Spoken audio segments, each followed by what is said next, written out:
Bonjour à toutes et à tous, bienvenue pour cette deuxième journée des tribunes de la presse. Vous allez bien? Ouais, les lycéens, vous êtes contents d'être là? Ça fait du bien d'être dans une salle avec du monde et pas derrière un écran, non? Ça vous va mieux? Ouais, nous aussi, clairement. Merci à tous en tout cas de votre présence. Deuxième journée, donc, dont l'après-midi d'abord, pour vous présenter le programme, va se teinter de vert puisqu'on s'interrogera pour savoir si plus qu'une idéologie, l'écologie n'est pas devenue une religion. Et dans la lignée du thème de cette année, que peut la classe politique face au changement climatique? Faut-il la taxer seule d'inaction? Et les entreprises et les consommateurs que nous sommes ne sont-ils pas tous aussi coupables?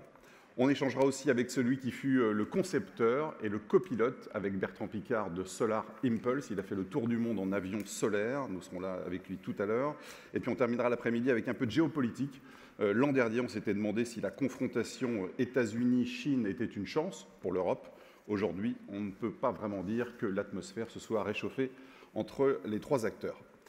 Ce matin, il sera plutôt question de la dictature des médias et des réseaux sociaux. Abusant de leur position dominante, les GAFA se font tordre le bras par les États qui ont bien du mal à les soumettre à leurs lois, à les réguler, voire à les démanteler, puisque c'est une question qui est posée aujourd'hui aux États-Unis.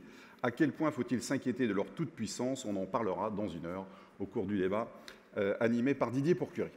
Et puis, vous le savez, si vous étiez déjà là avec nous hier, on vous propose en fil rouge durant ces 3 jours des vidéos réalisées par les journalistes de l'agence France Presse, qui est partenaire de ces tribunes de la presse.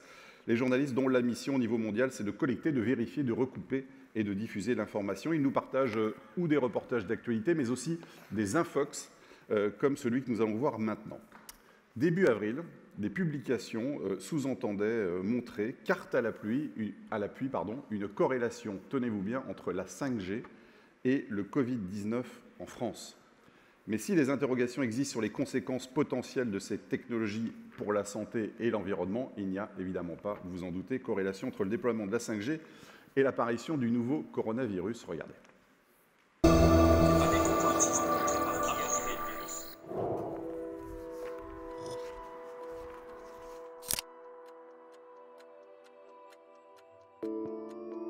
Les publications qui mêlent 5G et coronavirus ont pris plusieurs formes. Il y a de simples textes ou des vidéos sur les réseaux sociaux, des comparaisons entre deux cartes, ça a beaucoup de succès aussi.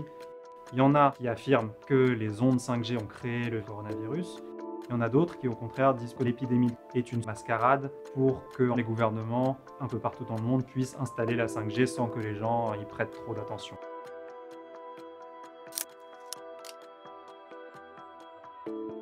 Au début du mois d'avril, une publication Facebook montre deux cartes mises en parallèle. La carte de gauche est censée montrer les cas de coronavirus en France. La carte de droite est censée montrer les endroits où est expérimentée la 5G. La comparaison est très marquante, ça colle parfaitement. Ça paraît un peu trop gros pour être vrai. La première carte, celle de gauche, on finit par la retrouver assez vite. Elle est tout à fait authentique. Elle montrait effectivement une estimation du nombre de cas de Covid-19 en France. La carte de droite, il n'y a pas de source.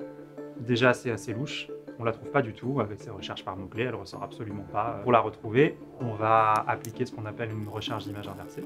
Le moteur de recherche va essayer d'identifier les différents éléments à l'image et il va retrouver si cette image a déjà été publiée sur Internet par le passé. Cette carte, elle existait, effectivement, sauf qu'elle ne montrait absolument pas une expérimentation de la 5G, elle montrait l'état de la fibre optique en France à la fin de l'année 2019. On a eu un autre cas d'une vidéo qui a eu beaucoup de succès, qui montrait des manifestants. Et la légende dit « Des manifestants chinois détruisent une antenne 5G parce qu'ils pensent qu'elle cause le coronavirus ». C'est l'exemple typique d'une vidéo qui est tout à fait vraie, c'est-à-dire qu'elle n'a pas été manipulée, elle n'a pas été truquée, mais d'une légende qui en fait n'a rien à voir avec le contexte d'origine. En fait, c'est des manifestants à Hong Kong qui, en 2019, ont détruit un lampadaire. Dans certains de ces lampadaires, il y avait des caméras.